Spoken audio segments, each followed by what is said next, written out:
tenía otro origen embrionario, que es de la cresta urogenital, no del conducto paramesonéfrico de Wolff.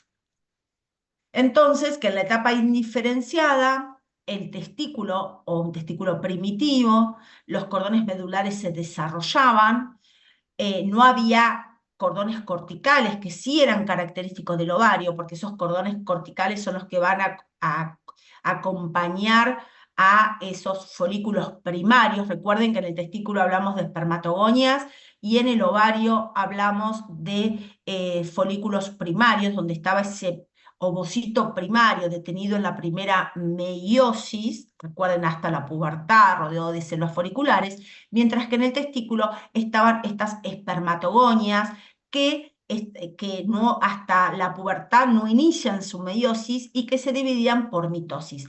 Totalmente diferente, ¿no? En el testículo y es por la cantidad de células que tiene que producir una vez entrada la pubertad, mientras que el ovario, más conservador, el individuo XX va a tener una carga de ovocitos primarios o primordiales, mejor dicho, ovocitos primarios dentro de un folículo primordial en el cual con una cantidad limitada. Y que en el caso del testículo se diferenciaba una túnica albuginea, que es con la que también luego el feto o el embrión XY nace de tejido conectivo denso que vimos hace un rato. Bueno, entonces, vayamos al desarrollo puntual de este testículo que estuvimos charlando hasta recién. Entonces, en un principio ya sabemos que estas gónadas fenotípicamente estaban indiferenciadas hasta la sexta semana. Luego empezaba la diferenciación en testículo u ovario. Más o menos en la semana 20, ustedes, porque acá dice de semana de 1 a la 6, es está la época indiferenciada, después tarda en diferenciarse, mientras se van, o se van formando las células de Sertoli, las células de Leydig, las que van a ser las protagonistas de todo lo que tiene que ver con la diferenciación fenotípica, o sea, el desarrollo de los órganos sexuales netamente masculinos. Entonces, esta diferenciación sexual fenotípica está determinada por un gen que se llama gen SRI, y este gen, que está dentro del cromosoma Y, ¿no? Es propio de él, codifica para una proteína que se llama factor determinante testicular. O sea que si hay SRI, va a haber factor determinante testicular y por lo tanto va a haber un desarrollo del testículo. Como les dije recién, a medida que esto va evolucionando y se va diferenciando, se van desarrollando morfológicamente las células de Leydig y de Sertoli. Recuerden, las células de Leydig, productoras de testosterona, que estaban en el intersticio, mientras que las células de Sertoli, que forman parte del epitelio germinativo, estratificado, espermático, que era la encargada de sintetizar el factor inhibidor de Müller. Por lo tanto, estas características tienen que estar presentes, o estas secreciones o formaciones, que es la presencia de la proteína del factor determinante testicular, la testosterona y el factor inhibidor de Müller o del conducto de Müller. Estas tres presencias van a determinar fenotípicamente al embrión masculino, ¿sí? Porque genotípicamente ya está en sus cromosomas, ¿sí? Esto lo que va a hacer es determinar su fenotipo. Entonces, yendo a esta presentación, en la cual vemos en estos dibujos el mesenterio dorsal con el intestino, recuerden el lugar de migración de las células primitivas que vienen del saco vitelino y del epiblasto, por supuesto. Entonces, recuerden que nosotros hablamos que las células se posicionaban en el lugar medial o médula de esta cresta urogenital, con la persistencia del desarrollo del conducto de Wolff y la inhibición del conducto de Müller, por efecto de estos factores que hablamos anteriormente. Entonces, este epitelio, que se acuerdan, era un epitelio endodérmico que rodeaba a esta cresta, termina convirtiéndose en lo que se denomina en un tejido conectivo, o sea, involuciona el tejido epitelial y hace persistencia este tejido conectivo o túnica albuginea. Tenemos nuestro tejido intersticial de esa túnica albuginea que va a enviar tabiques en ese desarrollo, que es lo mismo que estábamos estudiando. Se involuciona concretamente el tubo mesonéfrico, acá lo vemos, con algunos vestigios que luego desaparecen, ¿sí? Quedando solamente el conducto de Wolff. O sea, el tubo mesonéfrico se va, pero queda el conducto de Wolff que en el embrión XY va a dar tanto la parte urinaria como la porción reproductora, ¿sí? En la mujer o en XX solo va a dar el conducto de Wolff la porción urinaria. Bueno, evoluciona, va desarrollándose, se forman lo que se llaman cordones medulares. Aquí vamos a encontrar y se van a diferenciar tanto las células de Sertoli como, y se van a acobijar las células espermatogonias y por fuera de ellas se van a ubicar las células de Leydig. Acá un poquito hay un desarrollo de lo todo, es como si fuera un resumen de lo visto hasta ahora, lo voy a mencionar rápidamente a modo de que nosotros podamos repasar lo que hemos visto y tener en cuenta que ambos órganos sexuales, tanto femeninos como masculinos, derivan del mesodermo intermedio por una elevación de la pared dorsal, que es la cresta urogenital, y urogenital, recuerden, porque comparten el desarrollo tanto del sistema urinario como genital, coexisten en el tiempo, en los días y en las semanas de desarrollo, y que el epitelio celómico y el mesodermo que está por debajo de él, por eso ese epitelio celómico es el que luego va a ser el epitelio cúbico simple que rodea al ovario. Sin embargo, en el testículo no está, sino que ese mesodermo subyacente en una porción se diferencia en esta túnica albuginea de tejido conectivo denso, y que, bueno, estas crestas gonadales van, por un lado, a subdividirse en cresta genital y en cresta urinaria, como vimos al principio de las presentaciones. Que a partir de esa cresta se forman los cordones sexuales primarios, ¿no? Que si bien son de células que tienen, aparte de las células de Sertoli, esos cordones van a estar rodeados de un tejido conectivo para incorporar a esas células germinales, que eran las espermatogonias, que venían de la pared del saco vitelino. Y recalco, por si lo dije no con una impronta o poniéndole importancia, pero sí ahora lo hago, que esas células germinales primitivas son originarias del epiblasto. O sea, ya se originaban o se diferenciaban cuando el embrión era bilaminar. O sea, estamos hablando antes de la tercera semana. Con lo cual, por eso, cuando nosotros hablamos del desarrollo embrionario de los órganos sexuales, no tomamos a las células, porque si no tendríamos que hablar ya desde la primera, segunda semana, ¿no? Cuando el embrión, de la segunda semana, cuando el embrión se vuelve bilaminar en implantación. Estamos hablando ahora puntualmente de no las células primordiales, sino de el resto de los órganos que van a contener y acompañar al desarrollo de estas células. Entonces, estas células primordiales o estas células germinales primitivas vienen del epiblasto y recuerden que migran por el saco vitelino y todo el trayecto que les comenté anteriormente.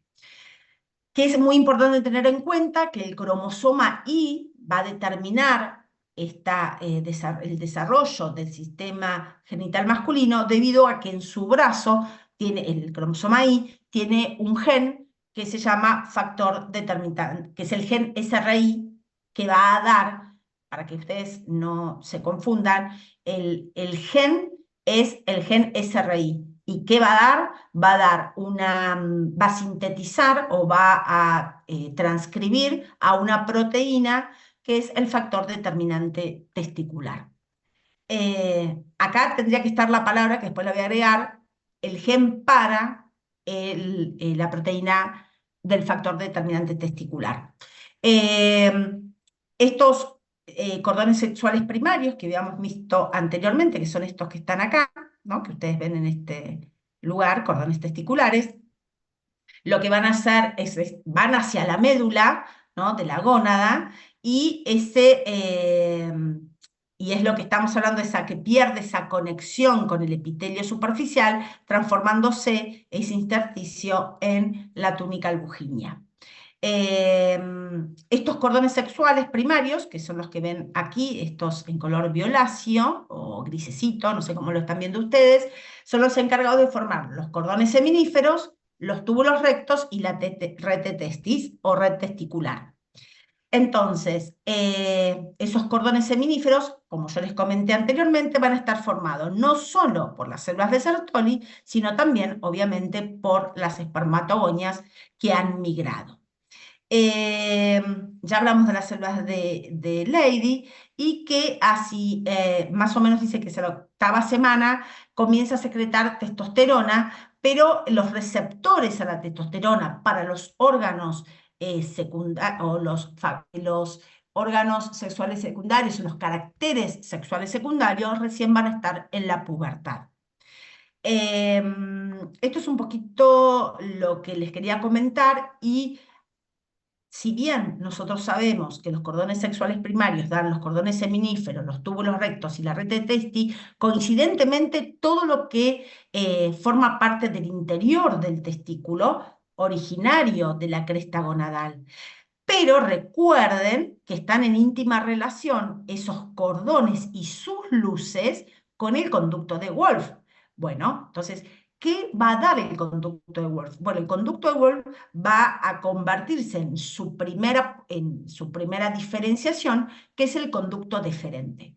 Así que tengan en cuenta esto para que cuando tengamos en cuenta qué estructuras provienen de los cordones sexuales primitivos y qué estructuras provienen del conducto de Wolf, son estas estructuras, sin olvidarnos también del epidídimo. Entonces, para hablar sobre el periodo indiferenciado, esa primera etapa en la cual, si bien genéticamente están diferenciados, no lo están fenotípicamente. Entonces, en esa etapa de indiferenciación, persisten al mismo tiempo el conducto mesonéfrico de Wolf y el paramesonéfrico de Müller. Pero cuando se diferencia la célula de Sertoli, y secreta ese factor inhibidor, va a hacer que el conducto de Müller desaparezca y persista solamente el conducto de Wolf. Entonces, este conducto de Wolf, que sabemos forma parte del conducto mesonéfrico, ese sistema urinario transitorio pero funcional que aparece en la cuarta semana, va a dar al conducto epidídimo, al conducto deferente, las vesículas seminales y los conductos eyaculadores. O sea, todo esto que es conducción y en que aquella filmina estaba en color celeste, forma parte de la diferenciación del conducto mesonéfrico de Wolf. El resto va a ser de los cordones que vimos anteriormente, estos de aquí, los cordones testiculares.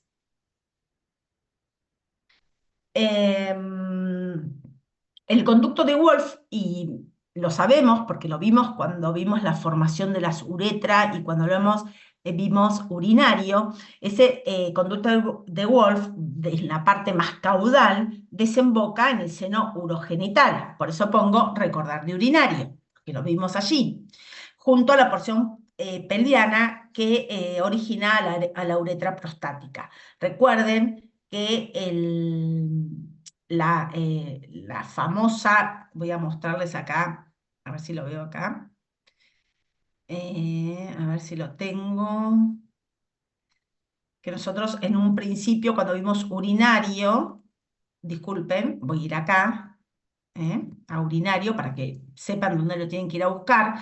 Recuerden que el famoso seno urogenital, el famoso seno urogenital, que luego era dividido en una región más que tenía que ver con el sistema intestinal primitivo, y el otro, ¿no? La otra porción, que era la porción, hablamos de una porción vesical, iba a ser la vejiga, una porción pélvica y una porción fálica. Bueno, esto es lo que está relacionado con el aparato reproductor masculino. Para que voy a la filmina, estoy pasando así rápidamente, porque no quiero que el tiempo se me vaya. Bueno, y por último, los genitales externos, ¿no? Que tiene que ver con el pene y las diferentes túnicas que lo rodean. Entonces, esto se da porque hay una proliferación del mesodermo alrededor de la membrana cloacal que eleva el ectodermo que está circundando. No olvidemos que todo este embrión está rodeado por un epitelio de tipo, perdón, por un tejido epitelial que es la piel y que es de origen ectodérmico, de ese ectodermo superficial. Entonces, esa proliferación del mesodermo alrededor de la cloaca, que hace que el ectodermo se eleve, ¿no? Y en esa elevación se hacen visibles tres estructuras. Por un lado, el falo, que va a formar el pene, los pliegues urogenitales y engrosamientos labioescrotales. Entonces, estas estructuras lo que van a hacer es dar la formación del pene, que se divide en glande, cuerpos cavernosos y cuerpo esponjoso. Los pliegues forman la cara ventral de pene, que se llama rafe peniano, y los labios escrotales, que todo recubierto por el ectodermo, forma al escroto. Entonces, ¿qué nos interesa un poco a nosotros como materia?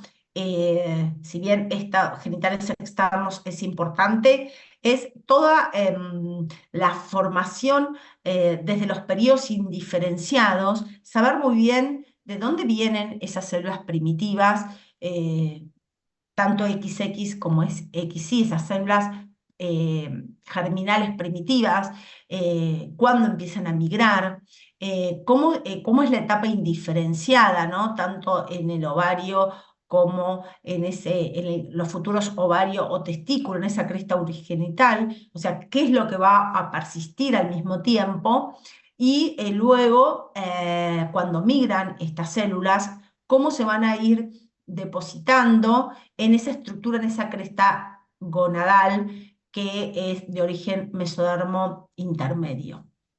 Si van a estar en la médula, si van a estar en la parte cortical. ¿Qué pasa con ese epitelio celómico en la parte cuando se determina fenotípicamente masculino, cuando se determina fenotípicamente femenino? ¿Y qué elementos o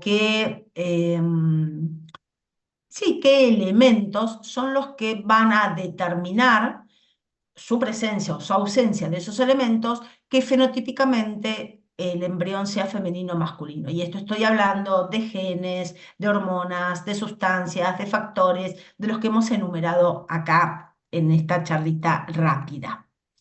Las consideraciones clínicas a tener en cuenta, o las alteraciones, perdón, clínicas que pueden surgir de alguna alteración en todos estos procesos, podemos hablar de hipospadia, de epispadia, de micropene, de criptorquidia, de hermafroditismo, de síndrome de Turner, de síndrome de Klinefelter. Bueno, entonces la idea es que muchos de ustedes ya cursaron la materia, y quienes son nuevos en la materia puedan investigar ¿Qué significa cada una de estas características? ¿Son cromosómicas? ¿Son funcionales? ¿Son anatómicas? ¿En dónde estuvo la alteración para que se expresen estas alteraciones? ¿Sí? Porque obviamente, tanto en lo funcional como en lo anatómico, o sea, o lo morfológico, o en lo que tiene que ver con los genes o los cromosomas, alteración en el número de cromosomas, va a llevar a que la manifestación o la apariencia fenotípica que exprese ese individuo sea diferente a lo que se considera fisiológicamente normal. Y esto también va a tener que ver con el percibimiento, ¿no?, de el sexo fenotípico, más allá del genotípico. ¿Sí? Un poco es para reflexionar sobre esto, eh, y algunos de estos tienen en la adolescencia algún tipo de repercusión en cuanto a lo anatómico y funcional. En otros son de fácil solución, como es la criptorquidia, bueno, eso es un poquito lo que a mí me interesa, que aparte de todo lo que tengan que saber en cuanto a teoría, también a teoría en la formación y desarrollo de ambos aparatos reproductores, también tengan en cuenta estas consideraciones clínicas, tanto de lo femenino como en lo masculino, porque seguramente lo vamos a charlar. Les vamos a preguntar algo durante el parcial y también en el examen final. Bueno, yo quiero saber, y por eso puse mi cámara, para ver cómo, bueno, cómo estaban, cómo, si querían alguna pregunta, si me querían decir algo. Creo que igualmente nosotros, me parece que tenemos pendiente piel, ¿verdad? En la histología y endocrino, ¿o estoy equivocada? Sí, esos son los temas que tocarán este lunes. Bien, perfecto. Ustedes, perfecto. Entonces, esos son los que vamos a tocar en el lunes en el teórico. ¿Les parece? Sí. No, con ustedes no tengo teórico el lunes, tengo el miércoles. No, perdón, me refería a que en la práctica nos toca el lunes esos temas. Por eso, entonces el miércoles ustedes tienen recuperación parcialito y luego el recuperatorio parcialito se lo pusieron temprano, ¿verdad? El recuperatorio es el martes, el miércoles es directamente su parcial, o sea. Ah, cierto, cierto, cierto. Entonces, lo que vamos a hacer, estoy buscando un horario para darles la teoría de piel y endocrino y, bueno, se los comunico por este medio a ver cuándo nos podemos encontrar, porque me imagino que ustedes también estarán con otras actividades, ¿verdad? Yo acá estoy mirando mi agenda, por eso estoy viendo cuándo nos podíamos encontrar. ¿Cuándo ustedes, yo para que tengan antes del final, de las fechas de finales, tengan estos temas repasados conmigo? ¿Cuándo les quedaría bien? ¿Cómo están? Por mí este horario estaría bien, ¿no? ¿Tendría que ser el viernes que viene? Porque ustedes, a ver, lo que pasa es que ustedes tienen me dijeron el práctico el lunes, ¿no? De este tema. Sí, sí, profe. Por eso. Entonces, no me gustaría que pase más tiempo para Igual, profe, que... creo que la Sí, mayoría estamos preparando el práctico, el segundo parcial. por eso, por eso. Entonces tendría que ser después del miércoles que ustedes rinden, ¿no?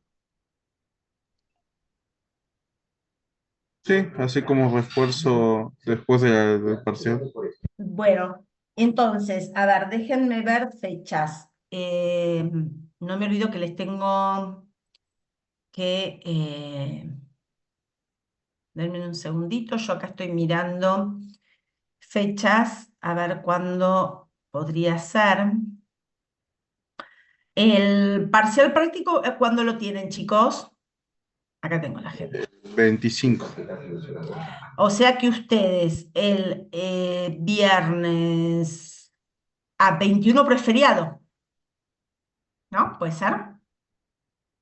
El feriado creo que era El 21 y el 24.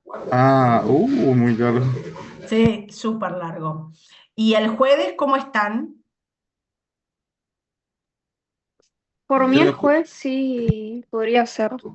Y si no, otra opción es el miércoles después del parcial, pero no sé cómo estarán de cansados. profesora, eso le iba a preguntar, el miércoles el parcial, ¿a qué hora era? Para recordarme.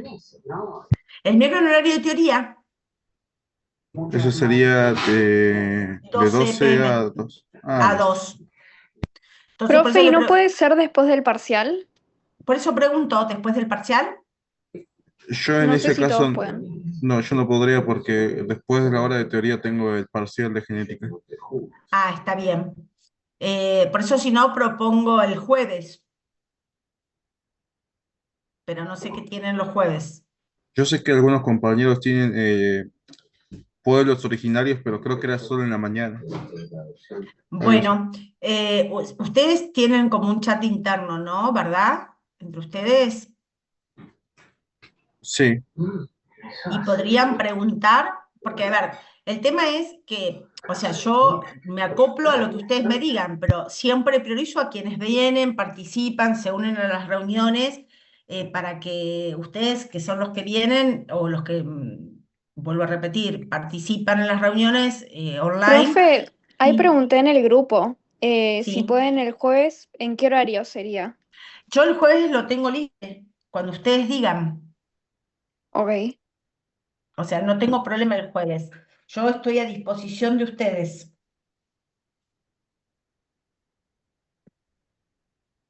Me tendrían Ahí que ustedes. consulté